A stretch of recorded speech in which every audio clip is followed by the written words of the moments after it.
So today we will be finding out from our Shaykh that how was the conference and what happened there, and also lots of people have asked us to ask these questions to him so we can find out that what a Shaykh Jahangir Mahmud was doing in the conference in South Africa. Shaykh, Assalamu alaikum wa rahmatullah. Wa alaikum assalam wa rahmatullah. Shaykh, you've been to many countries, on many conferences. Now South Africa is another country added to it. Could you tell us what were the objectives of the conference and how it came into being, like how the conference, the idea of the conference came in? Bismillah ar-Rahman ar-Rahim. You see, there's an association of Muslim schools in South Africa that covers the Muslim school community over there. I believe in all the 9 provinces of the country. They have a conference every 2 years. This time, the conference was about teachers and their importance in the process of learning. And I was invited by the Association of Muslim Schools to spend 2 days at the conference, as well as a few days before the conference and after the conference, visiting different schools, institutions, meeting people, and so on. Hazrat, you must have visited lots of towns, cities, and must have met lots of people as well. How you found them? Well, I went to about 9 cities and towns over the 9 cities? Yes, it was a hectic program. And to be honest, it was, if somebody had told me earlier that I would be visiting so many places and doing all this work and 14-hour days, I would probably not have believed it. I could be able to do all these things. I would say that the love and inspiration and the motivation I felt there and the people working with Islamic education is what really kept me going. I did go to many schools, wonderful places, new and old. I went to schools from a cross-section of society. There's this wonderful place, the Orient Islamic School. There's Crescent in Durban. There's schools in Benoni, in Springs, in Joburg, Lenasia, a wonderful place there. I went to Phoenix, and there was some more things planned, but I had to come back a little early. I had other commitments. The thing was, what I saw was the standard, the academic standard, the infrastructure was very good. The people are very motivated. The people have a lot of motivation inside them. And it's always heartening to see people like that and to work with people like that. That was incredible to find out. You visited so many cities in such a short period of time. Could you also tell us, you must have met lots of people, because there was a big conference. South Africa is a big country and there's lots of Muslims there. Which distinguished personalities did you meet there? Oh, I could go on and on and on. I'm going to start by saying that I would like my viewers to forgive my memory, because I forget so easily things.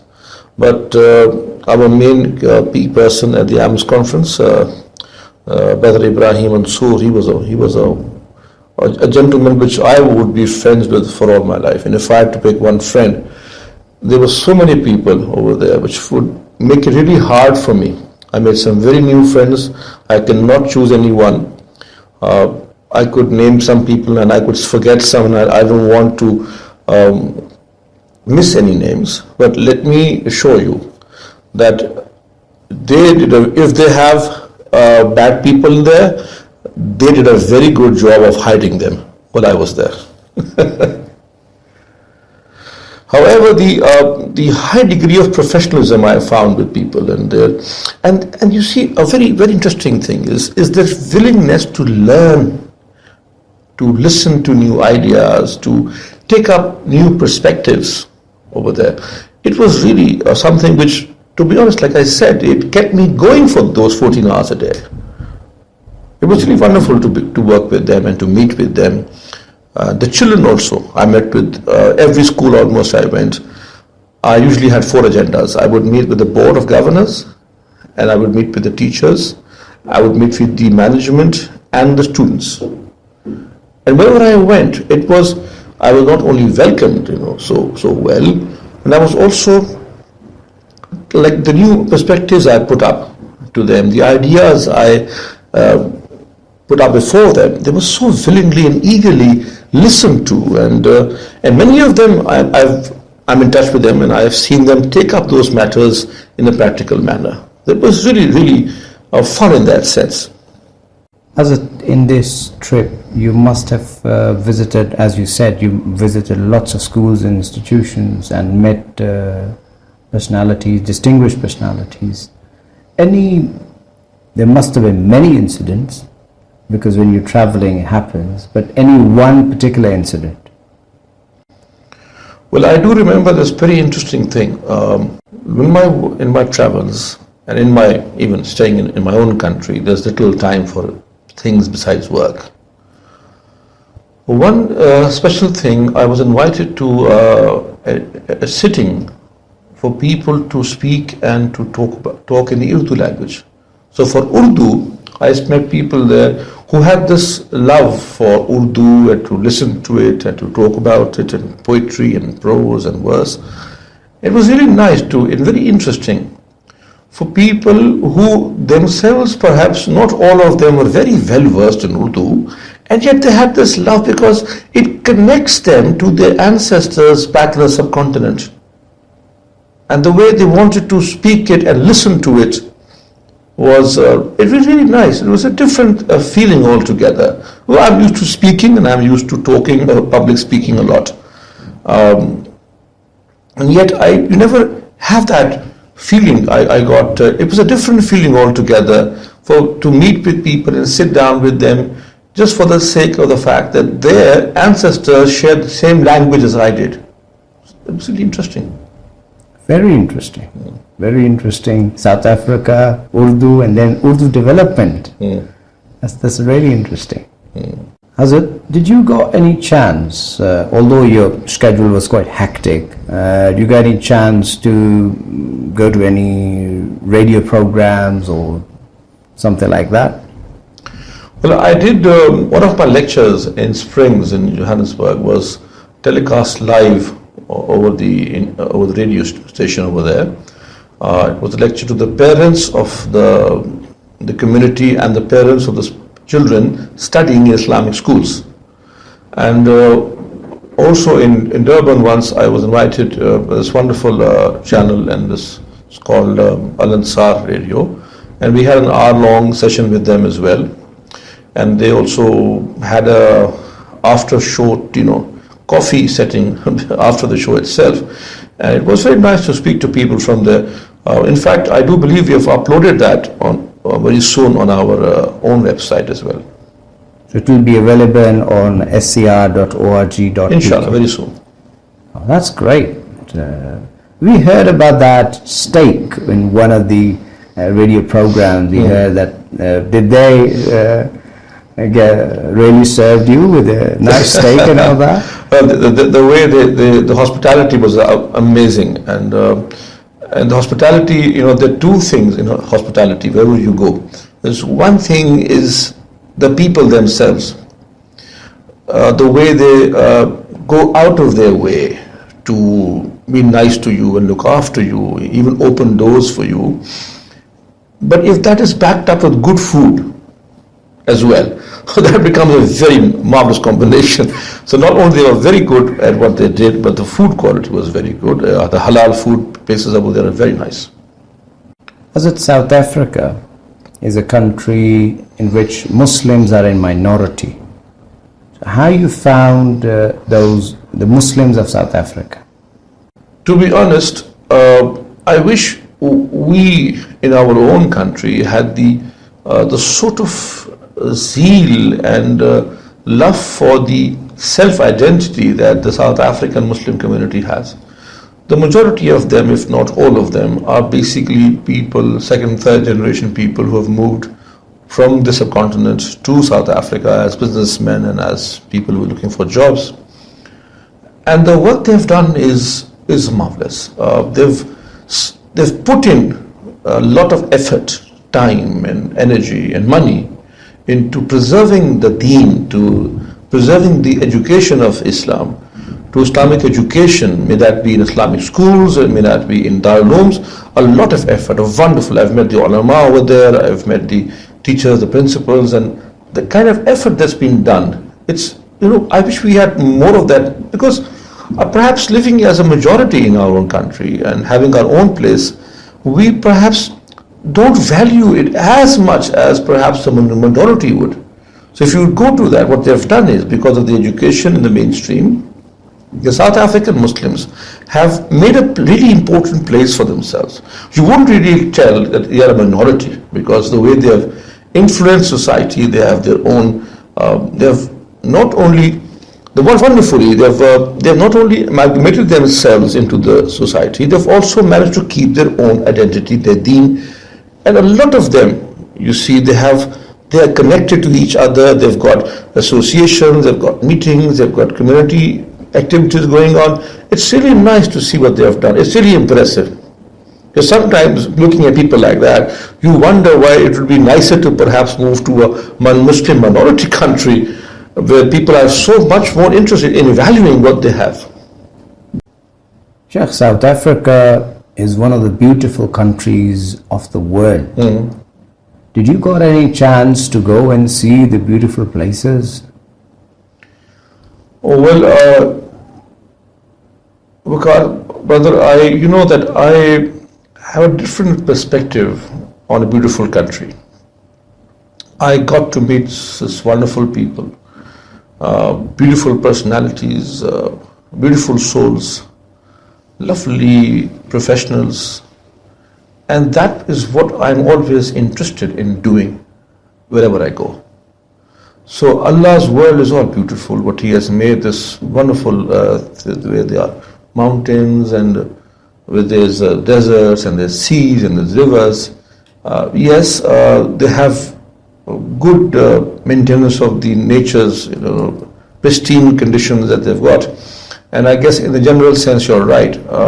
I did not go, and I don't miss it not going. But I did plan to go. We had a plan to go to a game reserve or a hunting place or a natural reserve and to see wonderful places. I only got to see the places which passed by my car window, or which I could see. But I don't miss it. People have been telling me and asking me this question: then did you go to so and so place, and did you go to so and so place? I went to the best places, the most beautiful places. I went to the masajid, I went to the schools, I went to the Darul-Ulooms, I went to institutions involved in education. I met with researchers, with writers, with academics, with, like I said, teachers, principals, wonderful boards of governors. That was a beautiful experience, and I don't really I might go again if Allah wills it, and I would still like to spend my time with wonderful people than to see these buildings and these places. Shaykh, how was the conference itself? Like, how you found it? Well organized, effective. There were about, I believe, around 8 or 9 presentations, 4 of which I gave. Half of the conference was mine. It was so sweet of them to give me all that time. I met with other people, other from Durban, from Cape Town, from Roshni, and I heard some wonderful things. I've learned many new things that the first thing I learned was that I'm not the only smart educationist in the world. So I have many smart people out there in South Africa, and it was, I think, for the people who were there, they would be the ones who would really be able to tell us what it was like. I was at the front, I was not at the receiving end most of the time, but for the part which I was at the receiving end, it was also a learning process for me. It was a good thing to learn those things about the people and about education, what's being done, the different perspectives over there, and the progress towards Islam in the new context of society and the new development in thought. It was very nice actually. I mean, they'll be, I believe, soon publishing the entire recording of the conference as well, and we'll also put a link to that on our sites as well. And inshallah, people will learn from that.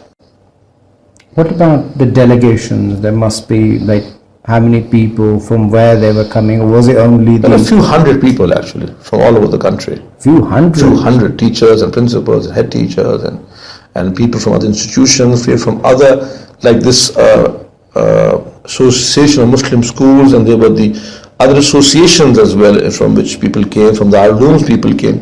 And the way the ulama and the people seem to be working were quite in sync with, the need of the hour.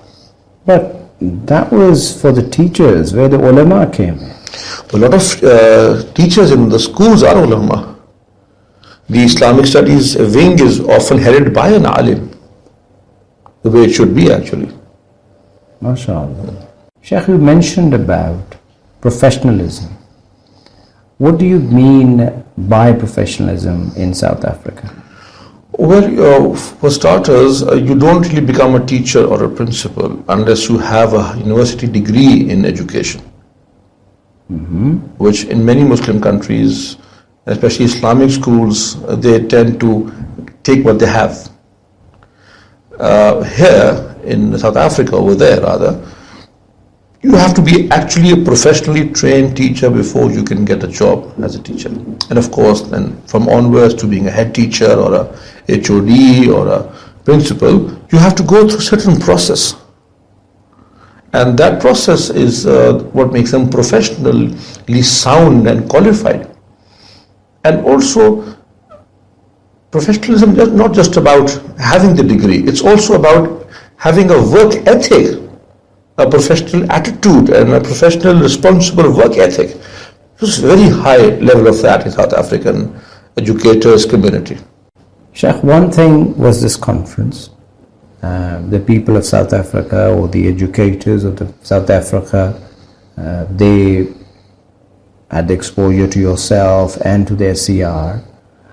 Did you manage to get any MOU signed with any organizations or any future plans with South African education industry or with Islamic schools of South Africa?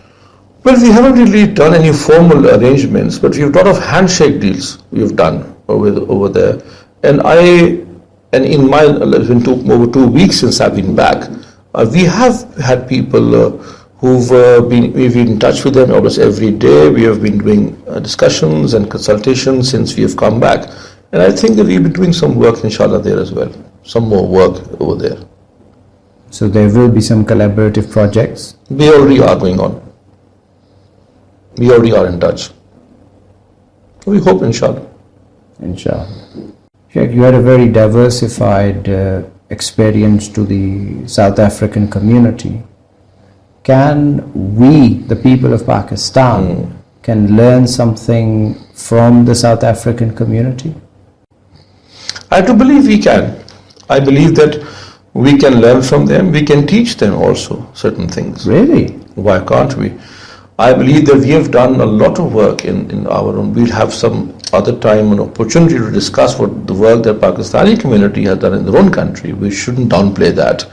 It's a lot of work that's been going on over here, and with a lot less resources, I believe, than many other countries.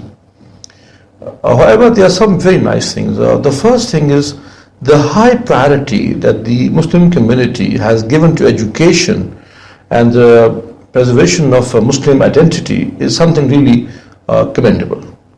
I'm impressed, to be honest. I've been to Muslim majority countries and I've been to Muslim minority countries, and amongst them, this really, I would say, takes the cake, because they've really done a good job of this, a wonderful job of this. I think we too also need to strengthen our own identity, because I believe living in an environment where we are safe and from these perhaps other attacks, and we are from cultural attacks, I mean, in the sense. And yet we have really got to further improve our self-identity as a Pakistani Muslim. We can learn that. We can learn from them the way the Waqf works over there. The classical tradition of the Muslim culture for centuries has been the Waqf, that schools and darulooms have been independent institutions, not looking out for a handout all the time from other people. And they have their own Waqf. There are a lot of people over there who spend a lot of money and a lot of endowments from Waqf. Have been endowments for institutions in not just education but community welfare and research. So these are the things we need to wake up to as well, and inshallah we are doing it, like I said, but it's always good to meet people who with such fervor will also help you get motivated and go further than what you are right now doing. Shaykh, we would like to ask lots of questions, but because of the constraint of the time, the last question I would like to ask is about the curriculum. You know, everywhere in the world that you go, they talk about curriculum, whether it's UK, US, or European countries, or the African countries. How you found the curriculum of South Africa? Well, the mainstream subjects are of a good Islamic standard, international Islamic standard. It's good. It was very nice. The Islamic studies curriculum in all Islamic schools around the world is a fluid thing, and I would like to keep it fluid actually. It's continuously being developed. There's some good work going on, and along with the curriculum, they've managed to keep the environment also in tune with Islamic values. So that's more important in some ways than the books themselves. And that is why I do believe that this is a wonderful work, and from other countries, and like I said, there are certain things that other people can learn from them and certain things they need to learn from other people. But in the end, if you say, there's something new I learned, I remember just now from South African, my brothers and sisters over there, when everything is good, all is well and all is good, they make a certain sign. So especially for my South African friends watching our program, I would make this sign. This is good job. Thank you very much, Shaykh, for your time. It was really wonderful to have such experiences, and I'm pretty hopeful, dear viewers, that all these experiences will be a great learning for all of us. Jazakallahu khair.